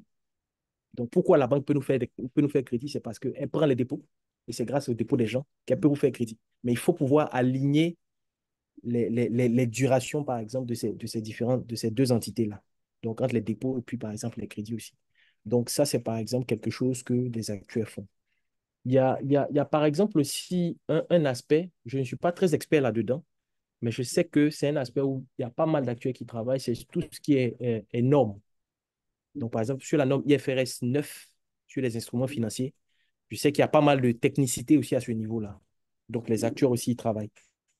Donc, ça, c'est un aspect sur lequel les actuaires peuvent travailler à ce niveau-là. Par exemple, au niveau aussi des asset managers, comme vous avez parlé, bon, le but du jeu au niveau de l'asset management, c'est la rentabilité. Voilà. Donc, si avec toutes les techniques statistiques que vous aviez, là, vous pouvez arriver à pouvoir prendre des positions sur des instruments financiers qui permettent à la fin au client d'avoir une rentabilité suffisamment substantielle, ben, ça aussi, c'est quelque chose que l'actuaire peut faire. Voilà, avec tout le bagage, disons, financier, mathématique qu'il a, ce sont des choses qui peuvent aider. Donc, il peut également, par exemple, prédire, prévoir ou entrevoir, si vous voulez, par exemple, des chocs qui peuvent arriver. Donc, c'est aussi sa fonction, ou bien si vous voulez, sa valeur ajoutée, c'est de pouvoir faire des projections qui sont assez réalistes. Voilà. Donc, il y a pas mal de films, par exemple, sur ce cas-là. Je ne sais pas si vous avez, il y a un film qu'il faut peut-être absolument regarder qui s'appelle Margin Call, qui était sur la crise de 2008. Donc, vous allez voir, par exemple, que dedans, il y a deux docteurs dont un docteur en physique, qui étaient des traders et tout, donc qui ont prédit, si vous voulez, la crise. Donc, ça, c'est vraiment un film à regarder aussi et qui est très inspirant. Donc, voilà autant de choses que, par exemple, un actuaire peut faire en banque et puis en société d'asset management. Et puis, bon, pour dire aussi, hein, pour donner mon exemple, je vous ai dit que j'ai commencé chez Atlantic Finance. Mais Atlantic Finance, c'est quoi? C'est la SGI du groupe Banque Atlantique. Donc, on a eu à travailler là-bas aussi sur des aspects d'ALM, etc. Et puis, il y a pas mal de profils que je connais qui ont commencé chez des assureurs, puis par exemple chez des courtiers qui maintenant sont en banque. Bon, il y a des profils comme ça que je connais aussi et qui sont des profils actuels. Donc l'actuaire est, on va dire, je ne vais pas dire qu'il est, bon, c'est un couteau suisse en tant que tel. Parce que l'actuaire en général, c'est un ingénieur du risque. C'est comme ça qu'un de nos professeurs l'appelait. Donc partout où il y a un risque, vous pouvez mettre un actuel. Voilà. Donc, c'est un peu ça. Merci beaucoup. Merci beaucoup. Il y a une question dans le chat. Est-ce que tu Hmm. voudrais la poser vive voix ou bien tu veux que je la lise? Bon, ok, ok, d'accord. Donc, il y a une question en fait dans le chat qui est que quelles sont les principales difficultés liées à l'actuariat que vous avez rencontrées dans notre région? Spécifique vraiment dans notre région pour les difficultés quoi, que vous Et avez à rencontrer. des difficultés dans quel domaine, dans quel genre? Ou peut-être si la personne peut être plus spécifique sur la question. Ok, C'est ben viens quoi? ici. Il est en face de moi, il va mieux parler. Voilà, donc vas-y. Voilà. Bonjour, professeur. Bonjour. Il y a D'accord. Ulrich, étudiant en licence en actuariat à l'Université Soumaré. Ok, enchanté. Est-ce que vous Oui, je m'entendez? vous entends très bien. Enchanté. D'accord, donc ce que j'aimerais savoir plutôt, c'est les difficultés que vous rencontrez dans le travail de tous les jours, par exemple en assurance, qui sont liées en actuariat. Ok, Euh, d'accord. je ne sais pas si c'est D'accord. possible. D'accord. Les difficultés dans le travail, c'est ça, hein? Oui, oui, C'est-à-dire dans le quelqu'un travail. travaille déjà et ok, d'accord. Bon, Ce qui peut vous l'une des... ralentir sur une tâche qui ne devrait pas prendre trop de temps ou D'accord. Bon, Ok, merci. C'est bon? ok. Oui, c'est bon, c'est bon. Et merci, merci pour la question, hein. Bon, des difficultés qu'on rencontre en général au quotidien sur les différentes tâches qu'on a, c'est par exemple, l'une des grosses difficultés, c'est l'accès aux données. Donc, parfois, on n'a pas suffisamment d'expérience sur certains risques spécifiques pour pouvoir faire, par exemple, la tarification. Donc, ça c'est un risque. Bon, je ne veux pas dire un risque, mais ça, c'est un challenge qu'on a au quotidien. Et donc, à ce niveau-là, mais il y a des techniques qui existent. Il y a par exemple tout ce qui est méthode David Expert qui nous permet de pouvoir bypasser, si vous voulez, quelque part, ce, ce challenge auquel on est confronté là.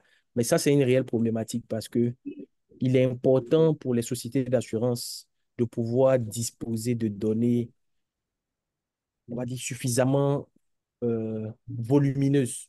Parce que c'est ça qui va nous permettre de pouvoir implémenter tout ce qui est technique, euh, des techniques assez robustes qu'on voit maintenant. On parle d'intelligence artificielle, on parle de machine learning et tout et tout. Mais vous ne pouvez pas implémenter ces choses-là si vous n'avez pas de données quelque part. Voilà. Donc ça, c'est une des difficultés parfois auxquelles on est confronté. Alors, une seconde difficulté aussi, par exemple, qui peut arriver, mais ça, c'est vraiment dans les débuts. Enfin, pas dans les débuts, mais ça dépend. L'acteur est vraiment quelqu'un de très technique. Donc, ça fait que parfois, il peut parler, mais il peut être incompris. Parce qu'il est dans son monde, il est dans ses formules, il sort des chiffres, on ne sait pas comment c'est fait. Voilà, c'est un peu compliqué à ce niveau-là. Donc, il y a un effort en termes de communication qu'il faut avoir. Il faut pouvoir rendre ce que vous avez fait comme travail, il faut pouvoir le rendre simple pour que les autres aussi puissent le comprendre. Pour que, par exemple, le juriste puisse le comprendre.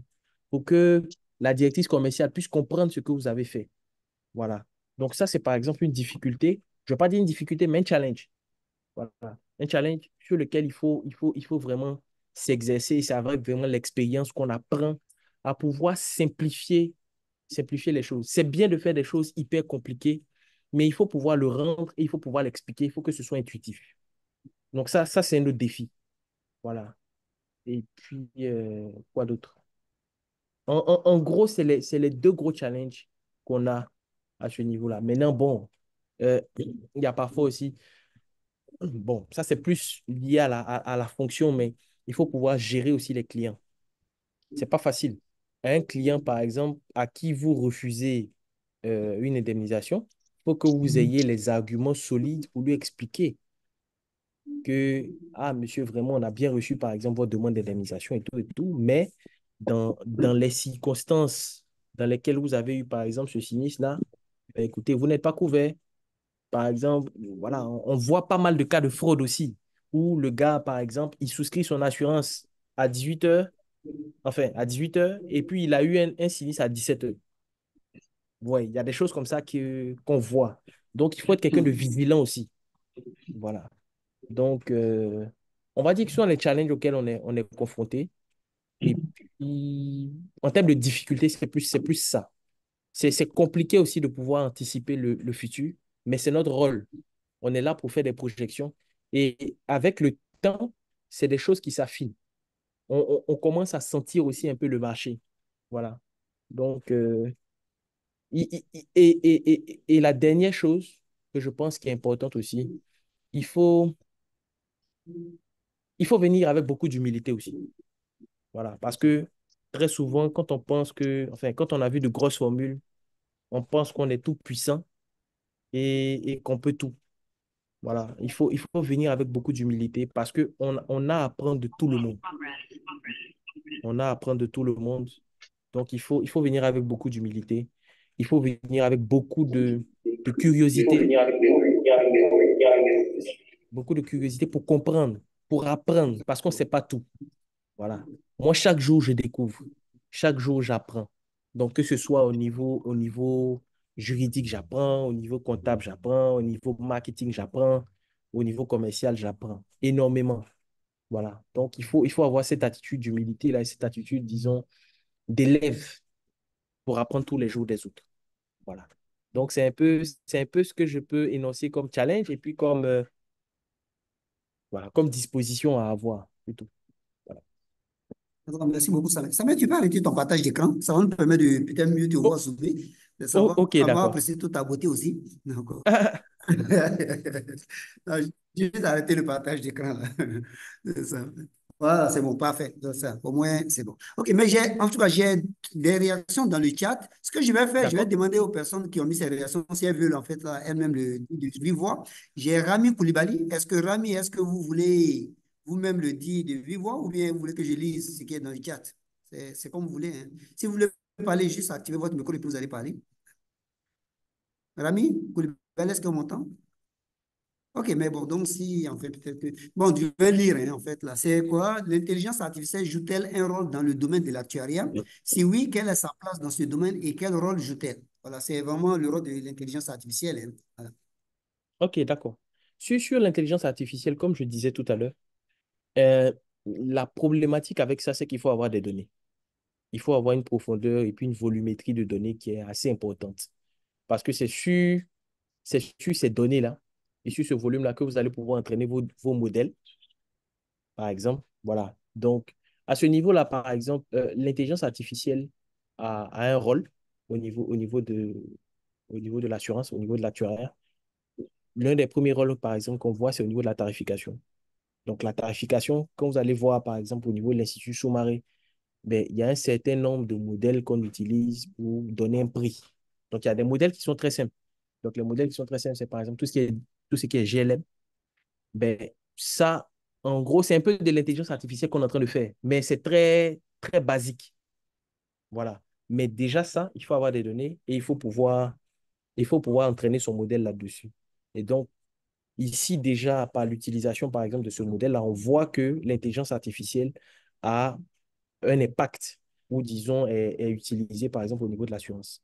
Il y a tout ce qui est, par exemple, donc ça, on a parlé de la tarification. Donc, la tarification, on a parlé des modèles GLM, mais on peut aller sur des modèles beaucoup plus évolués, hein, sur des modèles de machine learning, voilà, tout ce qui est fourré aléatoire, euh, boosting, voilà, c'est des choses sur lesquelles on peut aller aussi.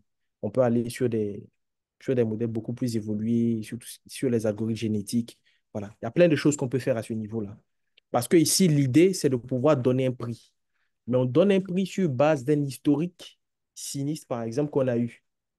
Voilà. Et c'est sur cette base-là qu'on entraîne le modèle et ce modèle-là donne un prix. C'est exactement ce que l'intelligence artificielle fait. Voilà.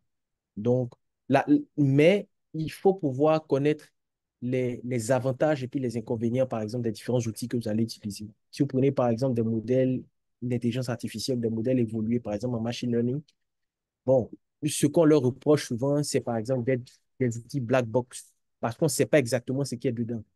Voilà. Donc, il peut bien prédire, hein, mais vous ne savez pas ce qu'il y a dedans. Voilà. Donc, ça, c'est quelque chose qu'il faut voir aussi. On peut utiliser des modèles qui sont peut-être un peu plus simples, qui ont peut-être un pouvoir de prédiction qui est peut-être un peu moins élevé, mais au moins que vous pouvez expliquer. Vous savez comment il fonctionne. vous savez quels sont les fonctionnels qui sont à l'intérieur. Voilà. Donc, ça aussi, c'est des choses à voir. Donc, sur l'intelligence artificielle, on peut l'utiliser. Bien sûr, il faut avoir beaucoup de données pour pouvoir entraîner ces modèles pour qu'ils soient plus efficaces. Et puis, par exemple, aussi, les modèles d'intelligence artificielle, on peut les utiliser, par exemple, sur tout ce qui est pour détecter, par exemple, de la fraude aussi. Ça, c'est possible. Voilà. Donc, la détection de fraude aussi, on peut l'utiliser voilà, à ce niveau-là. Donc, on peut utiliser aussi, par exemple, l'intelligence artificielle, par exemple, pour pouvoir donner un prix, pas un prix, mais pouvoir faire une offre d'indemnisation, par exemple. Si vous prenez l'assurance auto, ben, il y a des modèles d'intelligence artificielle à partir peut-être de la photo de l'accident ou du véhicule sinistré. Il peut faire un screening et puis voir, par exemple, quelles sont les parties qui sont touchées, faire une estimation et puis vous donner. Donc, ça, l'intelligence artificielle peut travailler aussi à ce niveau-là. Voilà. Vous avez, par exemple, tout ce qui est sur la vie. On peut avoir, grâce aux constantes, on va dire, médicales d'une personne, un modèle entraîné par derrière peut vous permettre de pouvoir prédire, ah, mais tiens, cette personne-là, quelle est sa probabilité, par exemple, d'atteindre tel âge ou pas, par exemple. Donc, en fonction des constantes qu'il a, en fonction de son style de vie. Donc, ça, c'est des choses qu'on peut faire aussi. Donc, c'est des choses sur lesquelles l'intelligence artificielle aussi aura un impact dans le domaine de l'assurance. Bon, merci bien, Samuel. Et puis, bon, je peux même confirmer aussi que nous, on a nos premiers étudiants en actuariat qui sont présentement en stage. D'ailleurs, même en fait, là, c'est des modèles d'intelligence artificielle, de machine learning qui sont en train d'appliquer actuellement à certains portefeuilles, en fait, là, de ces compagnies-là. Bon, pour étudier un certain nombre de phénomènes, en fait, là-dedans. Parce que ça veut dire que ça intéresse beaucoup les compagnies aussi, en fait, d'explorer aussi les modèles qui viennent de là aussi. Et bien, C'est en tout clair. cas, j'ai d'autres réactions aussi. Ouais, oui, Samuel, tu veux dire? Non, c'est clair, c'est ça. Ouais, c'est ça, ok. Parfait. J'ai une autre intervention, je vois, c'est iPhone Bot, c'est pas ça. Awadjuro, je ne sais pas si Awadjuro veut intervenir lui-même pour dire, ou bien je peux le lire, je peux lire, hein. Bon, en tout cas. En tout cas, donc, en fait, il dit qu'il n'a, je ne vous ai pas suivi depuis le début, et il demande, en fait, si tu peux revenir sur les métiers de l'assurance autres que l'actuariat, et est-ce qu'il faut nécessairement un background en mathématiques pour ces métiers? Donc, principalement, tu vois, les différents métiers dont tu as parlé, en fait, au niveau de l'assurance. Bon, c'est OK. est-ce qu'il faut forcément des maths pour les autres aussi, quoi? Non, non, justement, c'est pour ça que j'ai présenté en fait l'organigramme d'une société d'assurance. Ça vous permet en fait de voir, d'avoir une bonne cartographie de là où vous pouvez rentrer. Donc, si vous prenez par exemple, donc je laisse les métiers qui sont euh, liés à la technique, mais même dans les métiers à la technique, c'est pas tous ces métiers, les métiers qui sont liés à la technique, c'est pas uniquement des acteurs qui peuvent travailler là-bas. Donc, par exemple, si je prends le service sinistre au niveau de la technique, c'est pas forcément un actuel qui travaille là-bas. Parce qu'au niveau du service sinistre, il faut justement quelqu'un qui a un bon background en droit. Quelqu'un qui a un bon background en droit. Parce que il faut pouvoir discuter, il faut pouvoir refuter ou accepter la garantie. Il faut pouvoir connaître les conditions générales des contrats. Les conditions générales, il faut connaître les conditions particulières. Donc, en gros, il faut connaître le contrat. Et il faut connaître quelles sont les dispositions légales aussi en vigueur. Voilà. Donc, par exemple, sur les services sinistres, en général, quand vous allez regarder, ce sont des profils typiques. Les profils typiques sont des gens qui ont fait droit. Ce sont des profils euh, voilà, de gens qui ont fait droit. Donc, un responsable d'indemnisation, par exemple, ou un rédacteur sinistre en général, c'est ce type de profil-là que vous avez. Donc, pour faire ça, on n'a pas besoin de faire de l'actuariat, mais on a besoin de comprendre le contrat, comment le contrat fonctionne. On a besoin de pouvoir savoir comment l'indemnisation se fait, quelles sont les différentes réglementations, par exemple, qu'il y a à ce niveau-là. En combien de jours on doit indemniser le client, comment ça doit se passer, etc. Il faut pouvoir négocier, discuter, par exemple, avec peut-être une famille qui a été sinistrée. Comment leur faire une offre, comment arriver à les convaincre. Ça, ce n'est pas forcément de l'actuariat. En général, c'est des gens qui ont fait droit que vous allez trouver. Si vous prenez, par exemple, tout le bloc qui est relatif à la finance, c'est pas forcément quelqu'un qui a fait de l'actuariat qui peut être là-bas. Quoique vous retrouvez, par exemple, des actuaires qui sont contrôleurs de gestion. Ça peut arriver. Voilà. Mais, en général, à ce niveau-là, c'est des profils plutôt financiers. Des profils, par exemple, quelqu'un qui a fait comptabilité, quelqu'un qui a fait finance. Voilà. Ça, c'est ce que vous allez trouver à ce niveau-là. Vous allez trouver des experts comptables, vous allez trouver pas mal de profils plutôt, on va dire financiers. Et là-bas, il y avait un service que j'avais oublié de rajouter, c'est le service conformité, conformité juridique. Mais conformité juridique, ce n'est pas un actuaire qui est là-bas forcément. C'est bien sûr quelqu'un qui a fait du droit et qui maîtrise bien le droit. Donc, il connaît le droit des sociétés, qui connaît le droit des contrats, le droit des personnes, etc. Voilà. Et puis, pour le département commercial, ce n'est pas forcément un actuaire. Voilà. Quelqu'un qui est hyper technique n'est pas forcément toujours meilleur vendeur. Donc, il faut quelqu'un qui connaît les clients, quelqu'un qui peut négocier, par exemple, un contrat avec une entité ou qui peut discuter avec un client. En général, les actuaires, bon, les techniciens, la plupart du temps, c'est des gens qui sont très casaniers et c'est des gens qui sont hyper concentrés. Alors que pour ce genre de profil-là, pour ce genre de fonction, il faut quelqu'un qui est extraverti, quelqu'un qui est très ouvert, quelqu'un qui n'a pas peur d'aller au contact. Voilà. Et quelqu'un qui n'a pas peur d'échouer forcément. Voilà. Donc, euh, c'est un autre type de profil aussi que vous allez trouver là-bas. Vous pouvez trouver des actuaires, certes, mais c'est un autre type de profil. Quelqu'un aussi qui a du relationnel, qui a un bon carnet d'adresses, qui connaît des gens, qui peut ouvrir des portes. Voilà. Et puis, vous avez le profil, vous avez par exemple le département marketing et communication. Ce n'est pas du tout des actuaires qui sont là-bas. Voilà. Donc, il faut quelqu'un qui maîtrise la communication, communication 360 sur tous les supports, que ce soit support, par exemple, audiovisuel, radio, panneaux d'affichage et tout. Donc, quelqu'un qui connaît les agences de com, voilà, pour pouvoir avoir pouvoir négocier les contrats, pouvoir être bien affiché, bien visible, etc. Pouvoir négocier aussi des, des contrats pour de la visibilité sur des forums, sur des salons, sur des choses comme ça. Voilà. Et puis, donc, c'est quelqu'un qui s'occupe de tout ce qui est, on va dire, communication en tant que tel. Et puis, sur les aspects de business développement aussi. Donc, c'est quelqu'un qui a de l'innovation dans sa tête, qui pense à des idées, qui discute avec des gens pour avoir, pour avoir leur retour d'expérience sur tel ou tel produit, savoir comment est-ce qu'on peut l'améliorer, qui, qui, qui essaie d'innover, qui essaie de ramener en fait de nouveaux canaux de distribution. Voilà. Donc, à ce niveau-là, ce n'est pas forcément des actuels, mais quelqu'un qui a un profil dans la vente, par exemple, c'est quelqu'un qui peut s'adapter à ce niveau-là. Donc, pour rentrer en société d'assurance, ce n'est pas forcément qu'il faut être actuel pour pouvoir rentrer en société d'assurance. Loin de là. Et les actuels, même, parfois, sont pas très nombreux, même en société d'assurance. Ils ne sont pas très nombreux du tout. Voilà. Donc, par exemple, si vous prenez, par exemple, Bon, merci mon bien, directeur merci bien. général, mon directeur général, c'est pas un actuel, c'est un banquier. Bon, voilà. Donc, si vous prenez, il y a certaines sociétés d'assurance où, en général, oui, vous allez voir que peut-être le directeur général, il a été actuel quelque part. Voilà. Mais ce n'est pas forcément que c'est un actuaire qu'il faut. Non, pas du tout. Prenez l'ensemble des sociétés d'assurance, là, vous allez voir qu'il n'y a pas beaucoup d'actuaires qui sont à ces positions-là. Mais c'est une voie d'entrée dans le monde de l'assurance. Voilà. Donc, c'est un peu ça.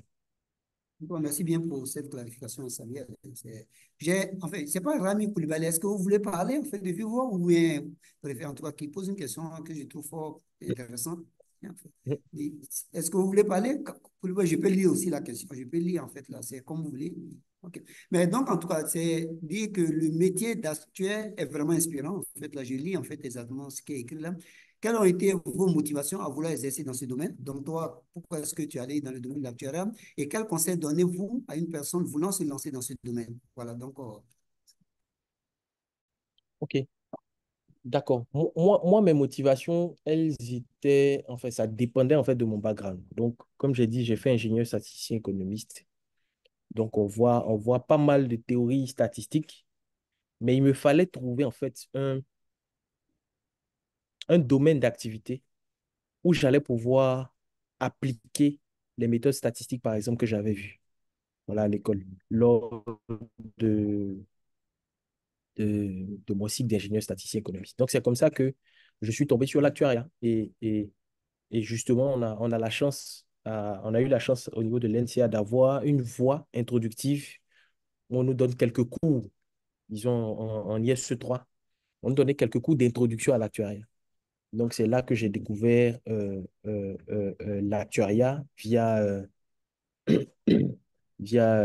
ces cours-là. Donc, ces cours-là étaient dispensés par de grands professeurs, hein, Ado Syriac, Armand Blé, qui sont des figures emblématiques, disons, dans ce domaine-là. Et ça, c'est déjà de un. Et puis de deux aussi, j'étais très fort en contact aussi avec un aîné qui s'appelle Angwa Landry. Donc, déjà, même en ISE 1, lui, il était déjà en ISE 3. Donc, j'ai discuté avec lui et lui m'a dit, lui, c'est ce qu'il voulait faire. Donc, il m'a expliqué ce que c'était l'actuariat et quelles sont les matières, par exemple, qu'ils allaient faire et tout et tout. Voilà. Donc, moi, déjà, quand j'arrivais en ISE 3, je savais, c'était déjà, en ISE 2, déjà, c'était très clair dans mon esprit. C'est vraiment ça que je voulais faire parce que, voilà, il y a la possibilité de pouvoir appliquer toutes ces méthodes statistiques et probabilistes qu'on a vues, en fait, à l'NCA. Voilà. J'ai eu à discuter avec certains aînés. Donc, j'ai discuté aussi, par exemple, avec l'aîné Timou, qui travaillait dans le temps à NCA, qui était responsable de surveillance de portefeuille là-bas. Donc, j'ai eu à discuter avec lui. Je suis même allé le voir. Donc, il m'a expliqué de façon concrète ce que lui faisait dans une compagnie d'assurance. Donc, tout ça, ça m'a inspiré, ça m'a permis de pouvoir avoir une idée plus claire de ce que je voulais faire par la suite. Voilà. Et puis, il y avait pas mal de choses que je regardais sur l'actuariat. Dans le temps, il y avait un blog qui était très à la mode du professeur Arthur Charpentier, qui s'appelle Freakonometrics, que je regardais aussi, qui m'avait plu. Voilà. Je pense que dans le temps aussi, j'avais contacté même l'aîné Soumaré aussi, qui était en ce moment-là à Laval, qui m'expliquait aussi ce qu'il faisait en finance. Voilà. Donc, ça remonte à très longtemps.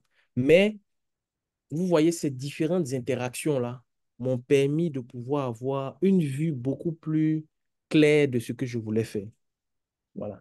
Si vous restez dans votre coin et que vous n'allez pas vers les gens, vous n'allez pas pouvoir savoir ce que les gens font exactement. Et puis, vous n'allez pas pouvoir savoir si ça vous correspond à vous. Voilà. Et pour ça, il faut discuter. Il faut discuter avec les gens, comme on est en train de faire pour l'instant là. Ce sont ces occasions-là qui vont vous permettre de pouvoir avoir plus d'informations et puis de pouvoir vous conforter dans une position ou pas. Il faut faire des stages aussi. Voilà, si vous faites des stages, que vous vous confrontez, disons, à la réalité, ça va vous permettre de savoir, tiens, est-ce que je suis fait pour ce métier-là ou pas? Voilà. Ça va vous permettre d'affiner, disons, votre vision du domaine. Et puis, même quand vous faites des stages, il ne faut pas vous limiter à ce que vous faites. Il faut discuter aussi avec les autres pour voir si, ah, mais tiens, est-ce que ce que je cherche là n'est même pas dans un autre département, par exemple. Voilà.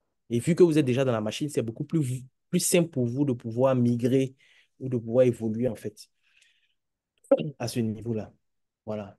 Donc, ça, c'était vraiment mes motivations sur le domaine de l'actuariat. Donc, moi, pour moi, après ISE, je savais que c'était très clair qu'il fallait que je me spécialise dans cette voie-là.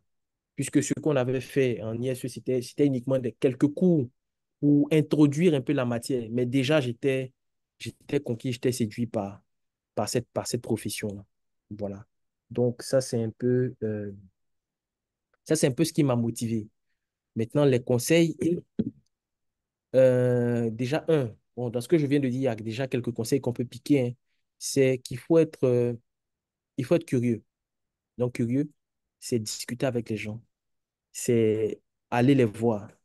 Souvent même, moi, je me souviens d'un ami avec qui mais lui, par exemple, lui, il a fait la fac de maths et finalement, après, il est devenu actuaire. On a fait la formation d'actuariat. Il m'a dit souvent même, on a peur pour rien. Eux, par exemple, c'est qu'ils ont fait, ils ont envoyé un courrier au directeur général et ils voulaient juste le rencontrer. Donc, c'est en allant le rencontrer qu'ils discutent. Ils se rendent compte que mais, le directeur général de la compagnie à l'époque, là, je pense que c'était Atlantique Assurance, mais c'était quelqu'un qui avait fait la fac de maths. Et c'est là qu'il leur a expliqué un peu voilà ce qu'un actuel fait et tout et tout. Donc, c'est grâce à ça, grâce à cette interaction-là, ils ont eu un stage et puis bon, finalement, leur carrière a décollé comme ça. Voilà. Et c'est là qu'ils ont eu le déclic.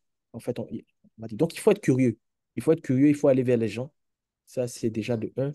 Il faut être quelqu'un de passionné dans ce qu'on fait. C'est important. Parce que si vous voulez exceller, il faut que vous soyez passionné à ce que vous faites. Il faut que vous soyez au parfum des différentes choses. Il faut se cultiver. Je vous ai parlé des différentes sociétés d'assurance là. Il faut les connaître. Donc, pour ça, faut aller par exemple sur le site de l'ASACI, l'Association des sociétés d'assurance de Côte d'Ivoire. Et vous allez voir, vous aurez toute la liste là-bas, vous saurez, vous allez connaître toutes les sociétés d'assurance qui existent. Voilà. Il faut vous cultiver, il faut voir ce qui se passe ici, ce qui se passe ailleurs dans d'autres pays. C'est comme ça que vous allez apprendre et puis c'est comme ça que vous allez devenir un expert de votre domaine.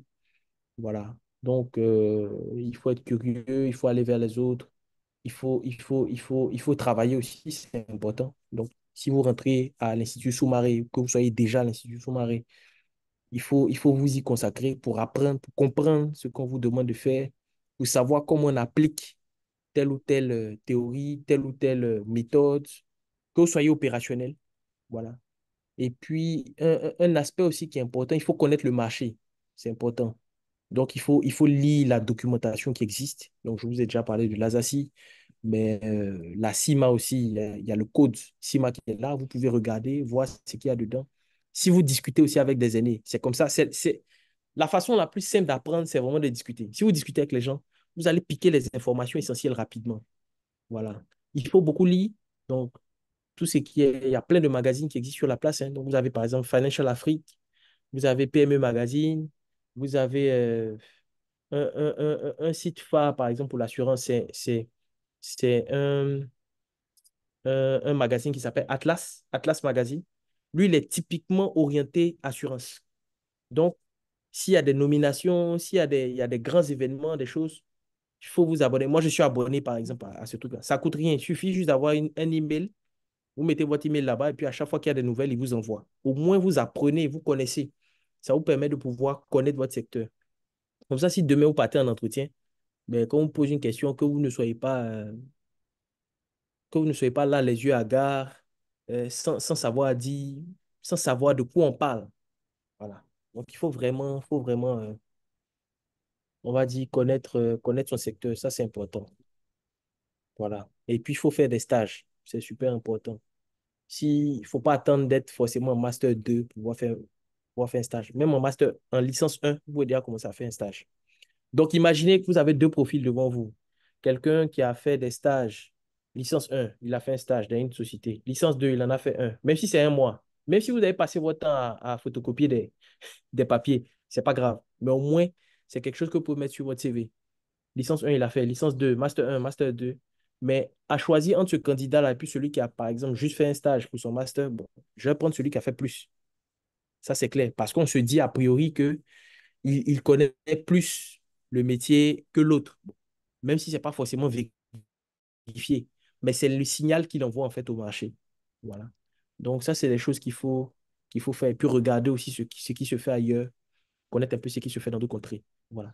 Donc, c'est un peu les conseils de façon ramassée comme ça que je peux, que je peux vous donner. Il faut être curieux, il faut, voilà. Il faut être ouvert, il faut s'informer, euh, il faut connaître son marché.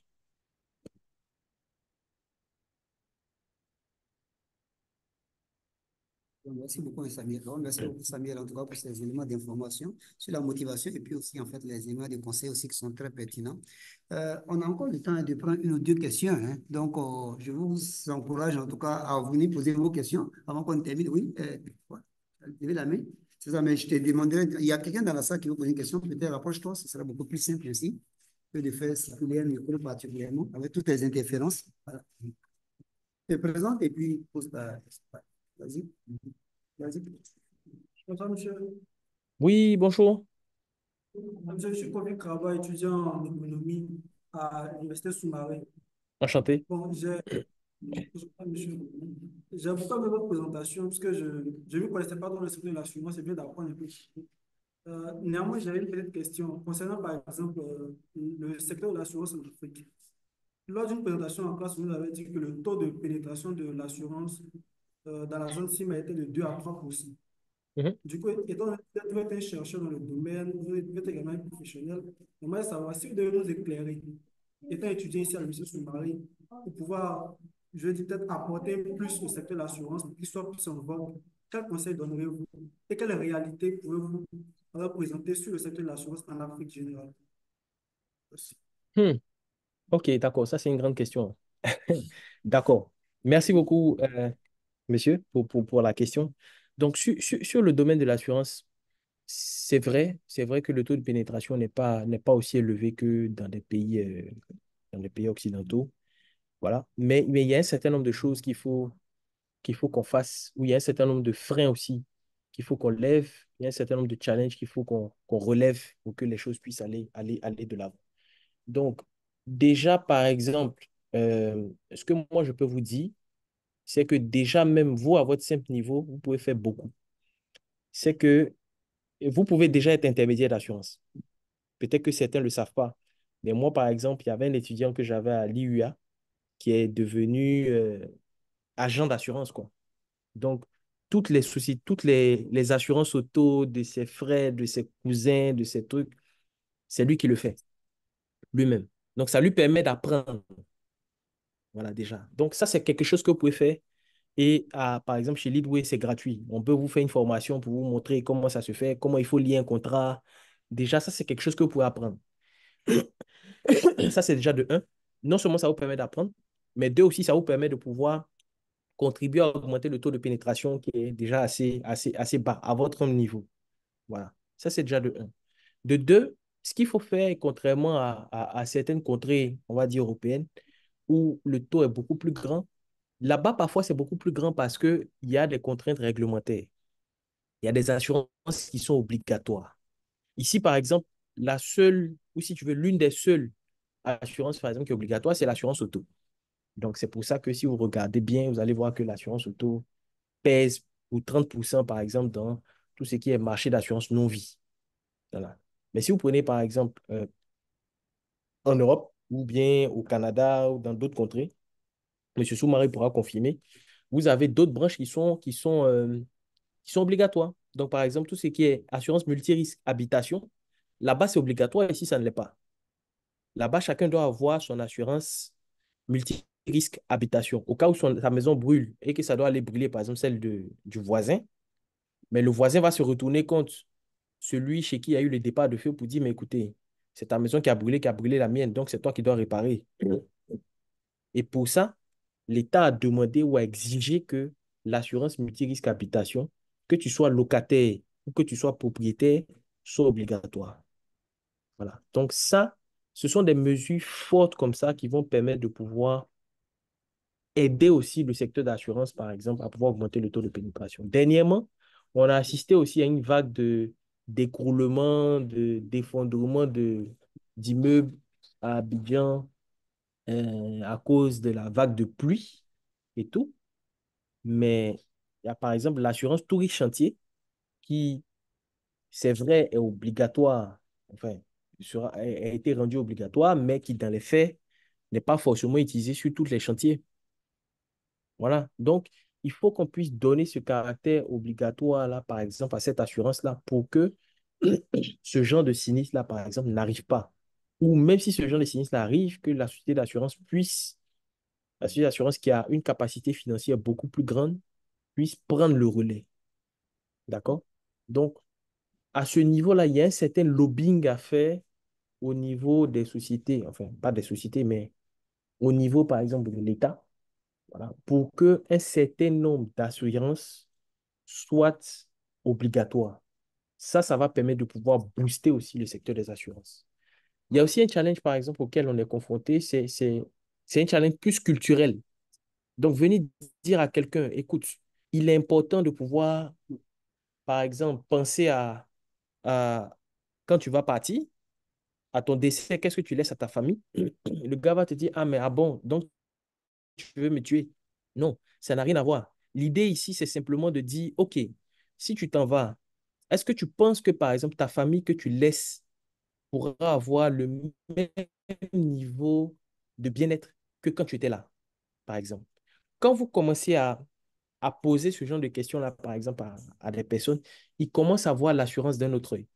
Donc, certaines cultures le voient mal, certaines religions peuvent l'apprécier différemment, mais c'est à nous de pouvoir expliquer cela aussi à nos parents, à nos connaissances, à nos amis, pour qu'ils puissent prendre des produits d'assurance. Voilà. Donc moi, par exemple, je conseille aux jeunes travailleurs toujours si vous avez une famille ou quelque chose, prenez une assurance prévoyance. On a l'impression que c'est de l'argent jeté par la fenêtre, mais c'est quelque chose qui peut servir, on ne sait jamais. On touche du bois, on demande à Dieu de nous donner longue vie. Mais si jamais ça arrive, bon, qu'est-ce que vous laissez à votre famille pour partir derrière? Donc ça, c'est des choses auxquelles on ne pense pas forcément, mais c'est des choses, par exemple, qui ont des conséquences économiques dommageables sur des familles. Il y a parfois des drames. Il y a des familles où le papa n'est plus, mais les enfants ne vont plus à l'école. Voilà, ça, c'est des choses qu'il faut pouvoir y penser. Alors que si le papa, par exemple, avait payé peut-être la somme de peut-être de 5 000 ou bien de 10 000 ou de 20 000, il y allait avoir un capital qui allait être donné à ses ayants droit pour qu'ils puissent poursuivre leurs études. Voilà. Moi, par exemple, je prends un exemple personnel, hein. Voilà, moi j'ai pris un contrat d'assurance prévoyance sur ma tête de 10 millions. Je paye 50 000 l'année. Quelqu'un peut voir ça comme si c'est j'ai jeté l'argent par la fenêtre, j'ai jeté 50 000 par la fenêtre, mais je touche du bois. Si demain je ne suis plus là, au moins on va donner les 10 millions à ma famille pour que la transition soit beaucoup plus facile. Voilà. Donc, c'est des choses comme ça auxquelles il faut penser. Vous travaillez, vous êtes jeune, vous pensez que vous avez toute la vie devant vous. Mais un beau jour, vous allez partir à la retraite. Mais partir à la retraite, là, c'est dès aujourd'hui, ça se prépare. Donc, souvent, vous assistez à des drames où la personne, peut-être, est à 1 an, 2 ans de sa retraite, c'est maintenant qu'il veut économiser. C'est déjà fini, c'est mort. Donc, ça, c'est des choses qu'il faut qu'on inculque. C'est des choses, il y a de la pédagogie là-dedans qu'il faut faire, mais vraiment de masse pour que les gens puissent comprendre que les risques dont on est en train de parler là sont des risques qui sont sérieux et que ça peut arriver à tout le monde. Voilà. Donc, vous aussi, c'est votre rôle de pouvoir conscientiser euh, les différentes personnes, les parents, les amis, les connaissances que vous avez pour qu'ils puissent prendre des produits d'assurance pour se couvrir contre ces risques-là. C'est très important. Voilà. Donc, moi, par exemple, j'ai vu, comme je suis à la technique, je vois parfois quand on donne un chèque à quelqu'un parce que peut-être il a perdu son parent ou bien il a perdu son papa ou il a perdu sa maman, mais que cette personne a pris le soin de prendre une assurance, vous remettez un chèque de 5 millions ou bien un chèque de 10 millions à la personne. Vous ne voyez pas en fait vous voyez le poids que ça enlève à cette personne-là de dire, ah, je vais peut-être pouvoir continuer mes études ou je vais peut-être pouvoir ouvrir une affaire, pouvoir moi-même me prendre en charge. Papa ou maman ne m'a pas laissé orphelin comme ça, seul au monde. Voilà. Donc, vraiment, c'est des choses qu'il faut prendre au sérieux. Et puis, souvent, on jette même l'argent par la fenêtre pour des choses qui n'en valent pas, hein. Voilà. On peut finir un casier de billets un week-end, alors que ce casier de billets-là, c'est simplement c'est une prime d'assurance qu'on a jetée par la fenêtre, par exemple. Voilà. Souvent, ça coûte rien. Il faut juste s'informer. Il y a des choses qui existent. Il y a de la micro-assurance qui existe. Il y a des produits qui sont, euh, qui sont adaptés à certaines circonstances. Peut-être que je n'en ai pas parlé ici, mais par exemple, Leadway a une fenêtre qu'on appelle, qui est peut-être pas très connue, mais qu'on appelle une fenêtre Takaful. Donc, qui est ouvert à tout ce qui est finance islamique, par exemple. Donc, grâce à ça, on arrive quand même à pouvoir donner des produits qui respectent en fait la charia. On a un comité charia en place, donc on est soumis à des règles très strictes. Voilà. Donc, vous voyez, il y a des choses comme ça qui existent. Je n'en ai pas parlé dans la présentation, mais là, ça me vient à l'esprit. Donc, je vous en parle aussi pour que vous sachiez qu'il y a des choses comme ça, par exemple, qui existent. Voilà. Donc, c'est un peu ma contribution sur la question de M. Kofi, je pense. Antoine, merci beaucoup, hein, Samuel. Bon, écoutez, on a en tout cas espéré tout le temps qu'on avait. Mais Samuel, je peux donner la parole pour 1 minute. En fait, si jamais il y a en tout cas quelque chose que tu voulais dire, tu n'as pas eu l'opportunité de le dire. Et puis, juste, Hmm. on pourra passer à la... Non, on va conclure la partie des l'heure, là, c'est ça. Donc, là, on va pouvoir conclure, quoi, c'est ça. Donc, vas-y, on fait Samuel. Mhm. OK, d'accord. Ben, écoutez, merci beaucoup, professeur, hein, de m'avoir donné l'opportunité de pouvoir discuter avec mes jeunes frères, mes jeunes frères cadets. Voilà, donc, moi, ce que je veux qu'ils retiennent ou ce que je veux qu'ils aient en tête, c'est que tout est possible dans la vie. Faut pas qu'ils se ferment, euh, faut pas qu'ils se ferment et qu'ils se disent qu'ils ne peuvent pas atteindre leurs rêves et tout. Tout est possible. Il suffit juste de mettre de la volonté, de la discipline et puis une certaine ouverture d'esprit. Donc, vraiment, cette opportunité-là, vous l'avez, pour ceux qui veulent embrasser la carrière d'actuaire, vous l'avez à travers l'Université Soumari. Voilà. Donc, n'hésitez pas. Je pense que vous n'allez pas regretter. Bien au contraire. Pour ceux qui ne veulent pas embrasser la carrière d'actuaire, il y a d'autres métiers qui existent. Il faut toujours avoir cette même détermination-là. Il faut croire en vos rêves. Il faut aller de l'avant. Et puis, tout est possible pour vous. Voilà. Donc, croyez en vous et puis Dieu fera le reste. Merci beaucoup vraiment Samuel pour ces mots. En tout cas, je pense que en tout cas, tu n'as pas si bien, tu as si bien dit en fait. Là, j'ai pas grand-chose à ajouter. Sauf vraiment te remercier encore vraiment pour le temps en Mm. fait là que tu as pris en fait là que tu as consacré à cette séance. Merci beaucoup. Et puis remercier aussi le public aussi en fait aussi bien en ligne en fait que ceux qui sont en salle ici. C'est tout le temps qu'on avait. Déjà, on est arrivé à l'heure en fait là. Merci beaucoup vraiment. Et puis juste pour dire que aussi demain. Ça continue en voie le webinaire aussi. En fait, aussi, les gens peuvent venir assister ici en direct aussi avec celui sur l'économie quantitative. Et puis le vendredi, on aura un panel de discussion aussi avec plusieurs experts. Et puis samedi, dimanche, mais pour ceux qui veulent venir nous visiter aussi, ils peuvent toujours venir aussi, en fait, samedi et dimanche aussi. Donc, en tout cas, merci beaucoup à tous et à toutes, en tout cas, d'être venus, de vous être joints, en fait, à ce webinaire. Samir, merci beaucoup, hein. On va te laisser aller Merci travailler beaucoup, maintenant. professeur. Merci beaucoup. Aucun Hein. problème. C'est bonne journée. Merci. Merci. Ouais. Merci. Bon après-midi à vous. Au revoir. Merci. Hein.